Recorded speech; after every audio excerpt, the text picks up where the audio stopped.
High বন্ধুরা, আমি সঞ্চালি। আমার চ্যানেলে সবাইকে স্বাগত জানাই। আশা করছি সবাই ভালো আছেন, সুস্থ আছেন। আজকের ভিডিওটা এখান থেকেই শুরু করলাম। আজকে রান্না করেছিলাম গাং মৌরলা মাছের ঝাল। তো প্রথম থেকে শেষ অবধি ভিডিওটা দেখতে থাকো বন্ধুরা। ভালো লাগলে লাইক করো, শেয়ার করো, আর হ্যাঁ, অবশ্যই কমেন্ট সেকশানে জানিও। তো মাছটা ঝাল করব, তো কড়াইতে তেল গরম করেছি ভালো করে দিয়ে। এখন এই যে পেঁয়াজ কুচিয়ে দিয়েছি, ভালো করে পেঁয়াজটা একটু ভাজা ভাজা করে নেব। আর এদিকে মাছটা ভালো করে ধুয়ে রেখে দিয়েছি, নুন হলুদ মাখিয়ে রেখে দিয়েছি। পেঁয়াজটা ভাজা হয়ে গেছে, একটু তুলে রেখে দিয়েছি। মাছটা ভাজা হয়নি তো, ভুলে গেছিলাম, তাই এখন মাছটা ভেজে নিচ্ছি। বেশিক্ষণ লাগবে না। শীতকালে গরম ভাতে মাছের ঝাল দিয়ে খেতে কিন্তু দারুণ লাগে। তো এই যে পেঁয়াজটা আবার একটু নাড়াচাড়া দিচ্ছি, একটু নুন দিয়েছি। আচ্ছা, টমেটো কুচি অ্যাড করলাম, ভালো করে আবার নাড়াচাড়া দিচ্ছি।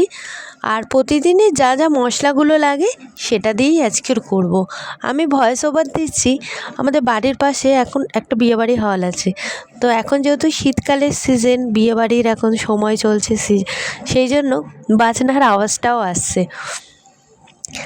আর এই যে মাছের ঝাল করছি, নুন হলুদ লঙ্কা গুঁড়ো জিরে গুঁড়ো সব অ্যাড করে দিলাম।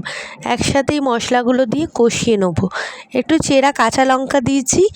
ও, আর একটা জিনিস দিতে তো ভুলেই গেলাম, আদা বাটা দেওয়া হয়নি, আদাটা বেটে নেবো। আচ্ছা, একটু জল দিয়ে দিচ্ছি, ততক্ষণ একটু মশলাগুলো একটু কষানো হোক। চলুন চটপট আদাটা বেটে নেওয়া যাক। এই যে আদাটা বেটেও নিয়েছি, আদা বাটা অ্যাড করে দিলাম। ব্যাস, পেঁয়াজ কুচি, আদা বাটা, টমেটম কুচি, আর প্রতিদিনের যা যা মশলাগুলো লাগে। মাছের ঝাল করতে কিন্তু বেশিক্ষণ সময় লাগে না, তাই না? এই যে মাছগুলো ভেজে রেখে দিয়েছি। মৌরলা চুনো মাছও হয়, এটা হচ্ছে গাং মৌরলা, এটাও কিন্তু খুব ভালো খেতে হয়। এই মাছটা দিয়ে দুপুরবেলায় গরম ভাত দিয়ে খেয়ে দেখবেন বন্ধুরা, দারুণ লাগে। আমার ভিডিও যদি আপনাদের ভালো লেগে থাকে, প্লিজ বন্ধুরা চ্যানেলটিকে সাবস্ক্রাইব করে চ্যানেলটির পাশে থাকবেন। ভালো লাগলে লাইক করবেন, শেয়ার করবেন, কমেন্ট সেকশানে জানাবেন কেমন লাগে আমার ভিডিও। এই যে মাছের ঝাল আমার রেডি। আর এই যে একটু ওপর দিয়ে ধনেপাতা ছড়িয়ে দেবো। ব্যাস, আর কি চাই? ধনেপাতা গন্ধে মাছটাও আরও সুন্দর হয়ে যাবে। রান্না হয়ে গেছে, তাই এবার গ্যাসটাও অফ করে দেবো। ধনেপাতা চেরা কাঁচা লঙ্কা দিয়ে মাছের ঝালটা দারুণ হয়েছে।